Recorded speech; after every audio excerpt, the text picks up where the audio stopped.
කත්නෝරුවේ සිරිධම්ම හාමුදුරුවෝ. අපේ හාමුදුරුවනේ ඔබ වහන්සේගේ වීඩියෝ එකක් මම දුටුවා අද දවසේ. ඔබ වහන්සේට භික්ෂුන් වහන්සේනමක් වශයෙන් ආශිර්වාද කරන්න මම මේ ගත්තේ.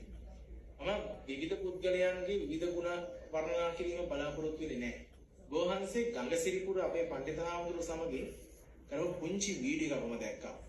ඔබ වහන්සේගේ හදවතේ තමන්ගේ සහෝදර හාමුදුරුවෝ පිළිබඳව තිබුණු ඒ ගෞරවය සහ ශාසනික වචන භාවිතා කරමින් ඔබ වහන්සේ කතා කරපු විදිය පිළිබඳව මගේ හදවතේ පුදුමාකාර දේ ස්නේහයක් ඇති වුණා.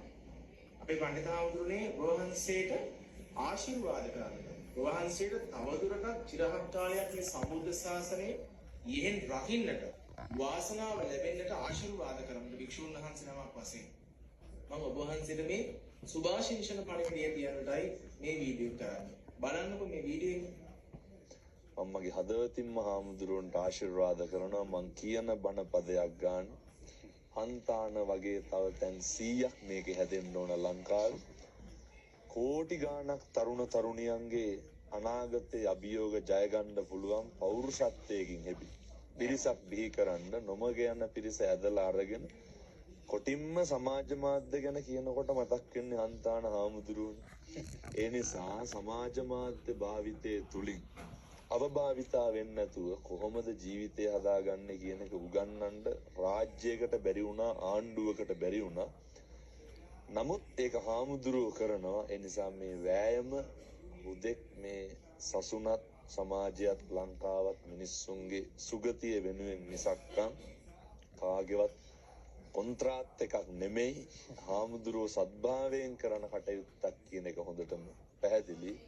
හදවතින්ම ප්‍රාර්ථනා කරනවා හාමුදුරුවනේ කැස්සක්වත් හැදෙන්න නම් එපා. ඔය යන ගමනට ඔය කරන වැඩ තව දුරටත් හොඳට කරන්න. ගොඩක් පිං හාමුදුරුවෝ. ඔබ වහන්සේත් ඇත්තටම අපි දැන් සම වයසේ මම හිතන මට වඩා අවුරුදු කීපයක් බාලයි. එහෙමයි හාමුදුරුවෝ. එතකොට අපේම පේරාදෙණිය විශ්වවිද්‍යාලයේ එක විශ්වවිද්‍යාලේ ඉගෙන ගත්ත එකම චීවරයේ දරාගෙන ඉන්න තරුණ භික්ෂුවක් හැටියට අපිට ලොකු සතුටක් ඒ වගේම සංඝ සමාජයේ හැටියට ලොකු අභිමානයක් තියෙනවා. ඔබ වහන්සේ සාමාන්‍යයෙන් විවිධ විදිහට සංවිධානය කරලා තරුණ තරුණියෝ දහස් ගණනක් ගෙන්නන්න ලොකු ඕන කෙනෙකුට පුළුවන්.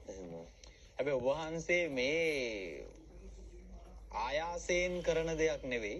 රටවටේ තරුණ තරුණියන් මං හිතන්නේ සෝම හාමුදුරුවෝ වැඩ ඉන්න කාලෙට වඩා ලොකු පෙරලියක් ඔබ වහන්සේ මේ පුංචි කාලෙට කරලා තියෙනවා.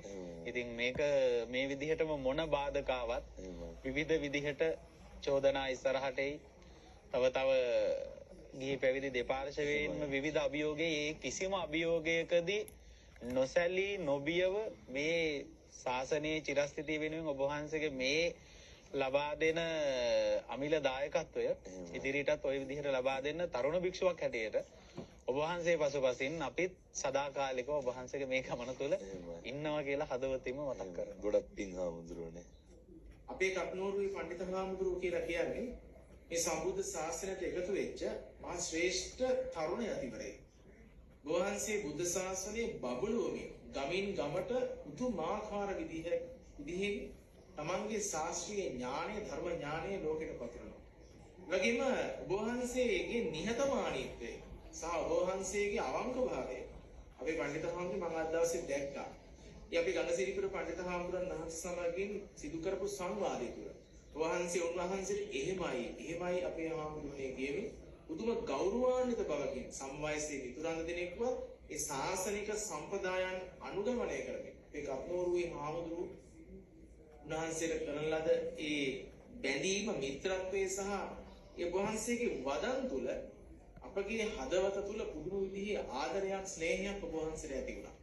ඒ නිසා අපේ හාමුදුරුවන්ට රත්නත්‍රි ආශිර්වාදේ ප්‍රාර්ථනා කරන්න මම මේ වීඩියෝ එක සිද්ධ කරන නිසා ඔබ වහන්සේලා වෙන බුද්ධ පුත්‍රයන් වහන්සේ ඔබ වහන්සේලා වෙන මේ ශාසනය ආරක්ෂා කරන උත්තමයන් වහන්සේලා ඔබ වහන්සේලා වෙන කල්යාණ මිත්‍රයන් වහන්සේලා මේ සම්බුද්ධ ශාසනයට අතිශයින් අවශ්‍ය කාර්යයක්.